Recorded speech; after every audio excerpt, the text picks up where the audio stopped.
about how important Q-Thor is as a season for an artist, for a photographer, trying to sell their creative wares.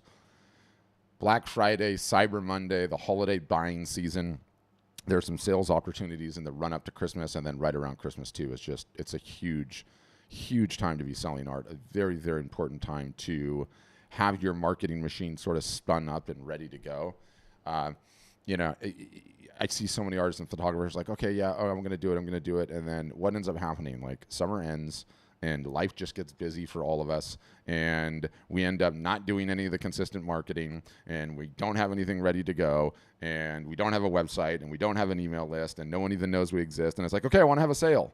It's like, don't have a sale if no one knows who you are. It's not going to work. So it's sort of like the work that you put in now, and it's, despite the running connotation, because I've never run a marathon, but that sounds absolutely miserable. The marathon is the fourth quarter, okay? The last thing that you want to do is going to be like, okay, I'm going to start my training 2 weeks ahead of time before the marathon, right? You are not going to have a good time if you do that. But if you start going on these short little runs now, you're going to figure things out and you're going to be in a much better position. So, all right. And I'll rant on that some more. But go ahead, Jeffrey. You can kick us off today. So my question is, everything you've said makes a lot of sense so far, but I'm in a slightly different position because I'm selling somebody else's art. Yeah. So how does that change, or how does that change the landscape in terms of, adding? It probably adds complexity, but it does and it doesn't. And I've seen a ton of it over the years, and normally the context is husband-wife combo. Is that what we have here? Or is it you're representing an artist? No, it's actually my sister. It's your sister. Okay. So the same sort of rules apply there, right? Because the reason I bring it up is that what inevitably happens is, because learning how to sell art and photography is such a pain in the you-know-what, that oftentimes artists, and it's the last thing that artists and photographers want to do ever under any circumstances, is do the marketing and business portion of the business. So what ends up happening often is the artist or photographer in question will be like, I'm going to hire a consultant, or I'm going to get an intern, or I'm going to pay somebody to do this for me. And the problem is that the person in question doesn't have that family connection. It's just a business relationship. And they're like, I'm going to give it a year and see how it goes. Well, hate to break it to you, like, year one profitability is not very high for most, especially in that scenario, because it takes a while for the consultant, for the person in question, to sort of learn the ins and outs of the business, get trained up on the technology, learn how to capture emails, learn how to run sales, learn how to navigate the relationship of, like, how much does the artist in question need to be contributing to this operation, which they do. I can get into that. So there's certainly a higher degree of success that comes with it if it's a family relationship, either sister or significant other. I think depending on how well your sister is selling so far out of the gates, that's an important question. Like, is she just getting started, or she got a long and storied career and she sold a bunch in the past, or, where are you on that kind of scale? We're actually after the end, unfortunately. Oh, I'm sorry to hear that. Yeah, well, did she sell well while she was alive? Not much. Not much. Okay. So you're just attempting to get everything going in her stead, and are you attempting to keep the business going after, or is it like you just want to sell all the originals and be done with it? I don't know. That's one of my questions. To be honest, right now they are not being appreciated, and my main goal is to have the art appreciated. And if there are ways I can expand that, then that would be great. Yeah.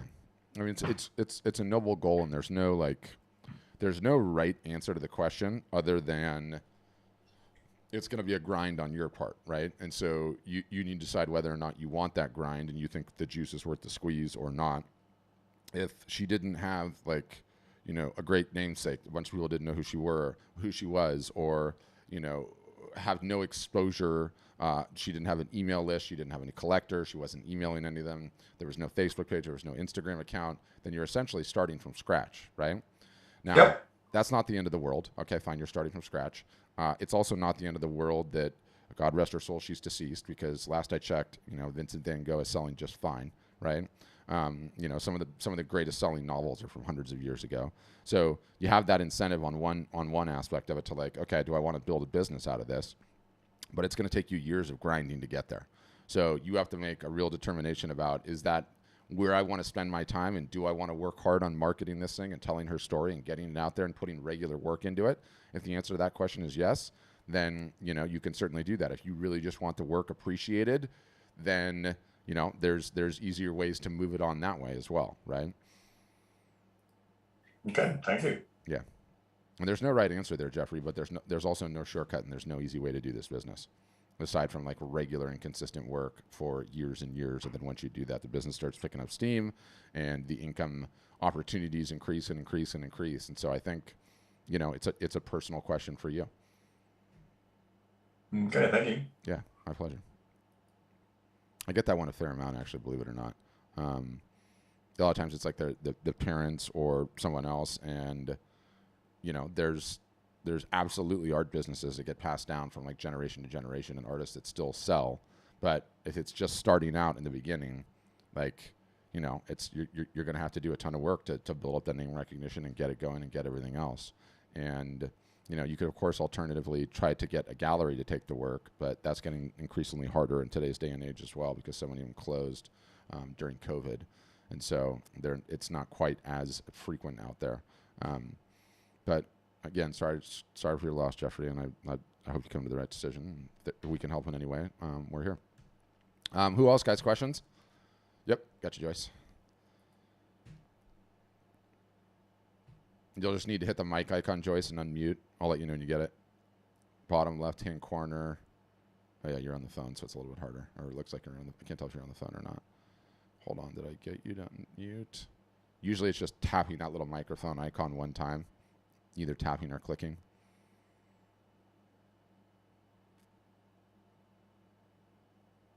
Your thing. Don't worry, Joyce. We'll get it. Bottom left-hand corner. So if you see I'm like mousing it over on mine, I can't tell if you're on That work? Yep, gotcha. Okay. For me, I've been known in my community for a long time. Okay. I've also had a whole nother career that I'm still finishing up. But I don't want to die with my art inside me. Okay. So I've decided that I'm going to spend the rest of my productive years in my art. Awesome. So I'm looking at the way you've got this set up. It's quite amazing, and I think it's phenomenal. And with your youth and your enthusiasm and your energy, my biggest concern is being so busy online, filling up all the boxes here, having the time to keep producing. Yeah. I do have some things that I've been doing for years. Most of it is political statements, social statements, religious statements, which aren't always the most popular, but they're what a lot of artists do. Yeah. My biggest concern is, can this be done and still produce? It looks like I need a business manager. Yeah. It's an existential question, but do you know what the good news is? It's like the majority of the time, artists and photographers are the idea of doing the marketing and doing the business side is so anathema to them that they sort of treat that aspect of their business like they would a New Year's resolution, right? And they're like, this is going to be my year. I'm going to do it. And, in January, they join the gym and they're going 4 days a week and it's working out great and they're looking great and feeling great. And then it starts getting a little cold in February, whatever, and they've been only 2 days a week, and then March they just peter out. What very few understand, though, is the power of compounding wins, meaning like even if you just have like a couple hours a week to throw to it, what does the business actually look like when you throw a couple hours a week for 52 weeks? And that's the thing that moves mountains. And it's different for absolutely everybody. And I wouldn't worry about the subject matter material one iota, because artists by their nature are extremely political. And we've had people that have been on all sides of the scale, and it's really, really interesting when you can tap into a diehard audience, right? And I've got this example lately. We have a gal, Meg, she's a really good friend of mine. She was just like really, really pro Ruth Bader Ginsburg. Just loved Ruth Bader Ginsburg. And when Ruth Bader Ginsburg died, she instantaneously made this portrait of Ruth Bader Ginsburg. And, you know, many out there would say that Ruth is a divisive figure. There's as many people like her as hate her and all of that. So she tapped into that audience, and that piece sold incredibly well, right? And then, you know, on the flip side of the equation, like, I love talking about the political one. You know, I had so many people during, you know, the whole BLM situation with the riots and everything else say to me like, hey, I'm gonna do something for BLM, and, you know, I'm really fired up about BLM, and like, what do you think about this? And like, should I go and do this? And I look at it in those scenarios, and I'm like, you know, that is another one of these things, and especially in today's day and age, because we live in such a divisive community. Like, were you all about, you know, Black Lives Matter and that movement in that organization before it became the topic du jour? Or, you know, pull out Black Lives Matter and insert Ukraine, right? Like, I want to do something for Ukraine. Were you all about Ukraine, you know, all the time before, in the relationship with Russia? Like, unless you really live it, and like it's a deep, like, passionate thing about you, you know, it can look like you're being exploitative with it. But that's just a little sidebar. So yes, you could do it. And, you know, I say on these things all the time, which I like absolutely love about, you know, how you guys were wired, or, you know, if you're religious, how God built you, is like, I regularly get people in their 90s on these things, in their 90s, like asking questions, still going at it. And I think, you know, to have, like, when I retire, I'm done. Okay, I'm not doing any more digital marketing. Like, I'm going to be on a beach, or I'm going to do something else, but I'm not doing any more marketing. But I love marketing. You guys can't turn it off. You never turn it off. And so I feel like it's such a blessing to have that talent, because it gives you like purpose for the rest of your life, which is not to say you wouldn't have it with your significant others or your grandkids or whatever else, but like, it gives you something to work on every day and like some additional purpose. I feel like that needs to be in like those Blue Zones books, you know, like the Mediterranean diet, or, you know, living on some hill in Greece or Okinawa, and, you know, eating this, that, or the other, and then being an artist because you still want to create until your last breath. And I think that's fascinating. So if you put in the work and you slow cook the business and you already have the name, like, it doesn't matter. As long as you're doing some forward progress every single solitary week on the things that matter, you know, like one sale, we could be one sale every 3 months, and that's like the motivation you need. So again, it's one of those questions to ask. So I don't sugarcoat things here ever. You have to do the work. Okay. Yeah. Early on, artists hate it. Okay. You're going to feel like you're pulling your hair out of your head. All I know is that, like, we're very good at this, and we can teach you all the things that you can completely ignore, and then we'll teach you the things that you need to focus on. So, you know, it gives you the stacked deck, if it's what you want to do. That's what I would say. On the website, do you all set that up? And then do you all maintain it? We do. I am not a techie person. Almost no artist and photographer is. And even if you are a techie person, it is a waste of your damn time to be doing it. So over the last like month and a half, we'd never done it before. We kind of looked at like inflation and gas prices, and then we study our customers too. And it is such a waste of time to be working on your website. We have already figured out all the things that work. There is nothing that you have to design. There's nothing you have to do. You have to get your images up there. You have to get your About Me section, okay? However you want to do that, artist statement, whatever it is. We already have everything else taken care of. We've already just, you know, taken care of all that science. Your only job is to go out and get some new eyeballs on your art, and we teach you how to do that. So yes, we build the entire thing for you, and yes, we maintain the thing for you. I mean, you still have to, when you have a new piece, you still have to get us to send us that to put it up or put it up, but there's no messing around with anything else. That's all. Yeah. Okay. All right, that's good. Thank you so much. I appreciate it. Yeah, my pleasure, Joyce. It's one of the things that gets me like so fired up, because like a lot of artists, you know, I say this all the time, and it's sort of it's hard to like absorb and accept, but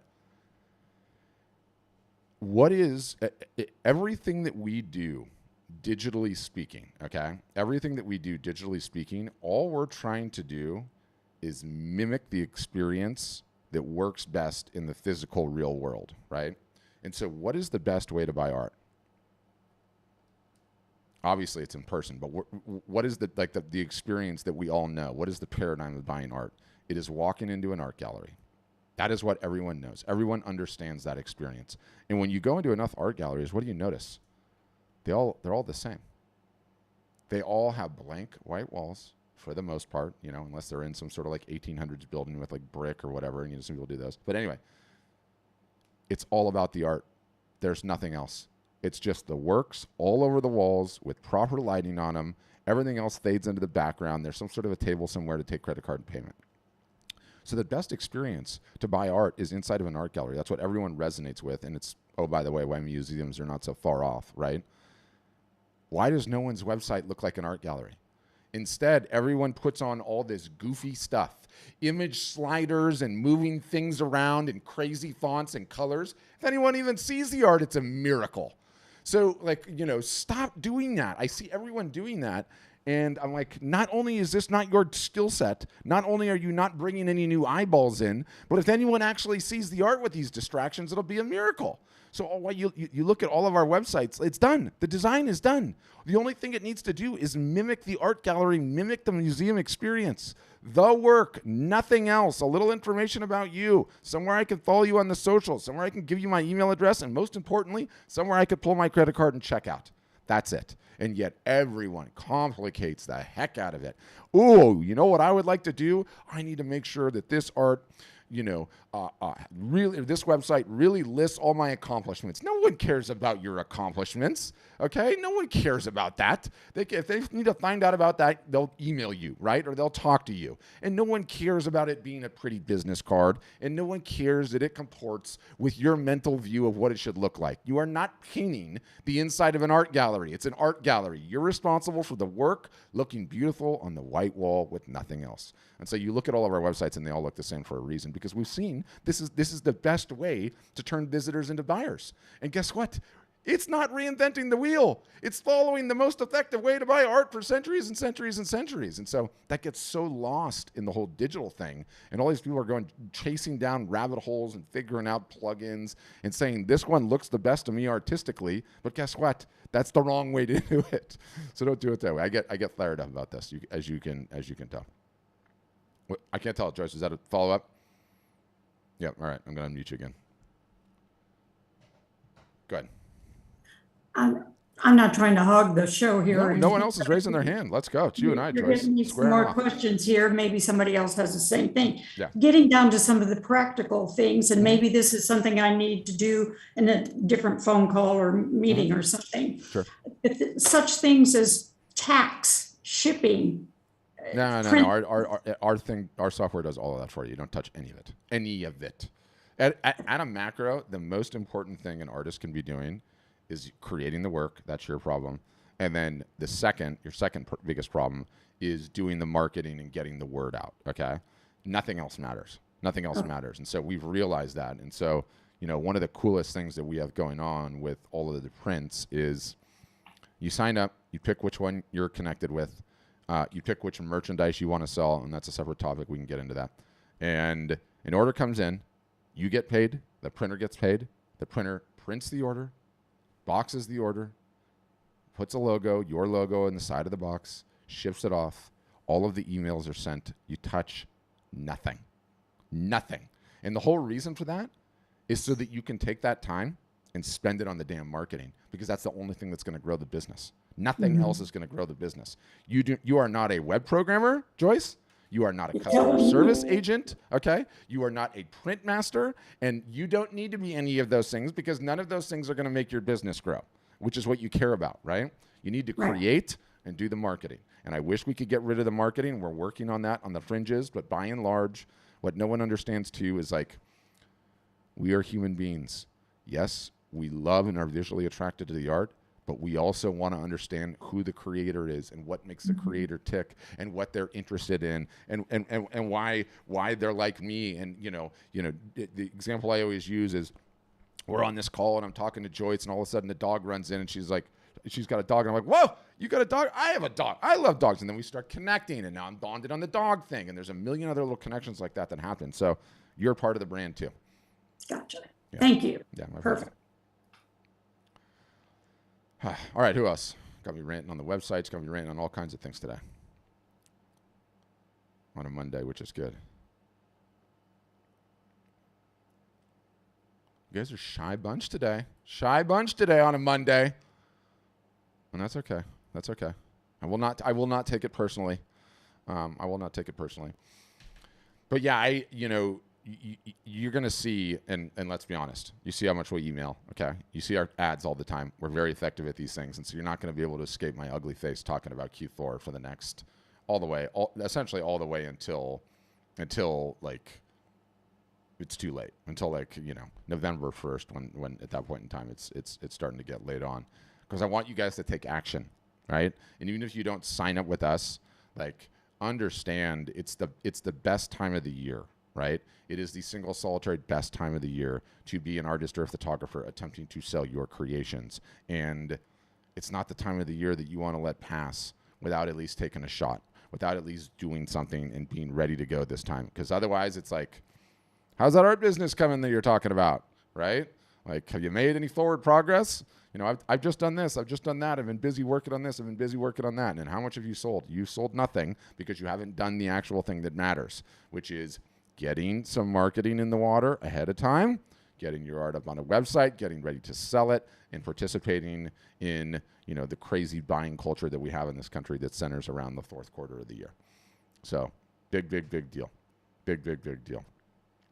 So you're going to continue to see more tactical, more things that you can contemplate, how to get ready for Q4, what some good ideas are. For those of you guys that subscribe to the podcast, I always do a bunch of Q4 meetings, Q4 kickoffs, more things about live art shows, more things about Instagram Reels. There's just going to be a ton of that I'm going to cover. And the reason is we're in a very like advantageous situation as a business, in the sense that the more successful, maybe this is every business, I don't know, but it really works for ours. The more successful our customers are, the more they talk about art storefronts, the more and more people sign up, the more successful we are. On a certain level, it feels like both of the oars are in the boat at the same time, pulling the same direction. So when I bang this drum for fourth quarter, it's really for my customers, because I know the number one thing they won't want to do is ever do their marketing consistently, or do that extra bit of work in social media marketing, or do an extra in-person Thayer show so they can capture some more emails and get ready for Q4. So the constant banging of the drum, the poking and prodding, the emails, the Facebook and Instagram post, all of it is strategic to get my customers to get off their butts and do something more this Q4 than they have ever done before. And most of them do, and they get motivated and they get fired up about it, which is really helpful, because you guys are solopreneurs, right? You don't have a back office staff. You need someone that's like part encouraging, okay, not my number one strong suit, although a little bit, part trainer, okay, I'm more the one with the whistle out there screaming and yelling, going like, give me another lap, right? Like, we've got this, we can do this. Sometimes a little poking and prodding, sometimes a little screaming and yelling and harassment, because collectively this support, which, the whole thing's an umbrella. It's like the technical support, yes, the group sessions where you see other people, the Facebook group where everyone's posted about their wins, and you're like, if that person can do it, I can do it. Like, all of that support and feeling like you actually have a partner in the journey is, I think, almost as important as anything else is. It's as important as the technology is. It's as important as anything else, because unless you have somebody telling you all the time, it sucks in the beginning. You're not going to like it. There is no easy shortcut. You're just going to quit, and you're not going to do any of the work, and the business is never going to get there. And so my job is to stop all that. My team's job is to stop all that. So, Alexander, go ahead. You're up. How would you say with like marketing and stuff like that? Because I have a bit of a scattered focus in my art. You're the one with the scattered focus. Okay, you should see how many tabs I have open in my browser right now. You want to talk about scattered focus? My phone has like 1,000 tabs open. So yeah. Like, my art itself doesn't really have like a singular soul to it. Yeah. That's nonsense. None of that matters. I'm so far past all of that. And you know what? I feel like every single solitary artist or photographer, everyone will have like a friend that's really successful that they grew up with in like some job or some other area of life, and you'll be sitting down like having coffee or getting a beer, having a glass of wine, doing whatever you do. And they'll be like, okay, how's your art career coming? And the number one piece of well-intentioned advice, and I truly believe it's well-intentioned, is like, well, you're all over the place, Alexander. You really, you really need to just focus and narrow down to a niche, right? And once you figure out what your niche is, then you'll end up being successful. And the advice is 100% well-intentioned, but once you've been in this business for any period of time, you realize, one, the pitfall that everyone falls into, and especially artists, are like, you never do any marketing and you never take the selling seriously enough to figure out what your damn niche is. And you realize the only way you're going to know what your niche is create a bunch of stuff and then attempt to go and sell it and see who resonates with what and what sells the best. That's where it gets into an interesting question, because I've seen everything under the sun, okay? I've seen people that have the most defined niche you've ever seen, meaning from 100 yards away, you could look at this person's art and you know it's them, right? And everything looks the same for the most part. And that's their niche. Then I see other people that are creating left field, right field, middle field, multiple mediums, sometimes photography, sometimes paintings, weird stuff in between, and everything sells. And everything sells because people just like what they do creatively. I've got one guy, okay, that 60% of his business, 40% of his business are long exposure photographs, okay, of like industrial bridges and cool like downtown like night photography scenarios of his town. And he lives in like the Great Lakes area, Minnesota, St. Paul, the Twin Cities. And then he expands out. Do you know what the other portion of his business is? He goes into Disneyland with this camera and takes photos of the rides. How the heck can you reconcile those two niches? So you're telling me someone that's interested in the Mouse Park is going to buy like the bridge and tunnel stuff? What it does, it works. So you can't get wrapped up in the trap of the niche early on, Alexander. And I don't know if your name's Alexander or not. You're going to have to tell me, but everyone uses people's different Zoom accounts, and I'm using different names. You'll never know until you get going on the selling. You'll never know until you get going on the selling. Early on, you can't worry about it. Okay, that makes sense. Yeah. That makes sense. And it's hard, and it's hard, and it takes time. And like, you know, what you'll end up finding out is that you go at it for a year, okay? You go at it for a year, and after a year, we'll sit down and we'll have the proverbial come to Jesus. And I will look at your work, and I'll look at what sold and how it went. And what ends up happening inevitably is either the business is sort of evenly distributed throughout a whole bunch of different pieces, or this thing called Pareto's Law will show up. And Pareto's Law is the 80-20 law. And in this case, we'll look at your business, and I'll go out, you know, Alexander, is your name Alexander, by the way? Yeah, it is. Okay. I'm going to go, Alexander, 80% of your income is coming from this 20% of the work. It sounds like you have a niche. Create more of this, right? But again, you'll never know until you start doing the selling. Okay, that makes sense. Yeah. Thank you. Yeah, it's my pleasure. I do feel that advice is well-intentioned, but you don't need a niche. You absolutely don't need a niche. Sometimes you're the niche, right? And again, a lot of times you'll never know until you just start selling. I've also seen people that like started out in one niche, you know, and it was a pretty defined niche, and they're like, this is just not comporting to, you know, to what I wanted and what I thought it could be. And then they get into some new niches, and then like 7 or 8 years down the line, they have such a business that's humming, they reintroduce the original niche, and that stuff sells like crazy too. So it's just, you just never know.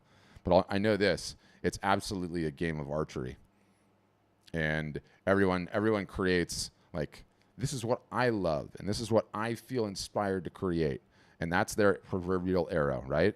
And they walk up and they shoot that arrow and they miss the target, and they go, I just must not be good enough, or art just must not sell right now. I should have listened to my dad and treated this like a hobby. And what no one comes in and tells them is, it's actually a game of archery. And in archery, it turns out if you want to hit the bullseye, you have to fire a lot of arrows. And then what they don't teach you in art school, and I say on this all the time as I've been reading so much on this, is like Pablo Picasso had over 45,000 unsold pieces in his inventory when he died. 45,000 unsold pieces.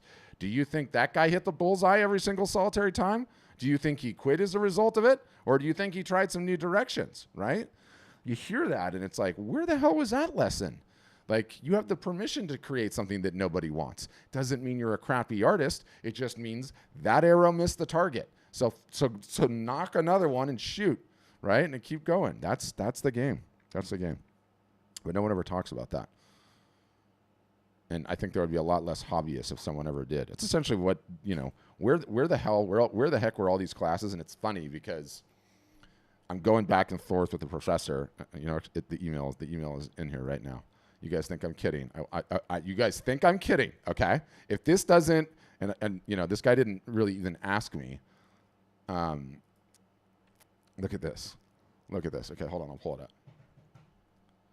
It's someone from the Savannah College of Art and Design, Professor Kelsey, who I've never met, asking me to speak at the school on Monday, August 15th, which was today. I was out, but I don't want to expose them too hard. But they're just now, like, the colleges that teach art and the colleges that teach photography are like realizing, like, wait a minute, if we don't actually teach these creatives a way to sustain themselves on this talent and build a business, how are they ever going to get anywhere? And it's like the educational component of this is so fundamentally missing at a level I can't even begin to tell you. It's why we exist. It's what we teach.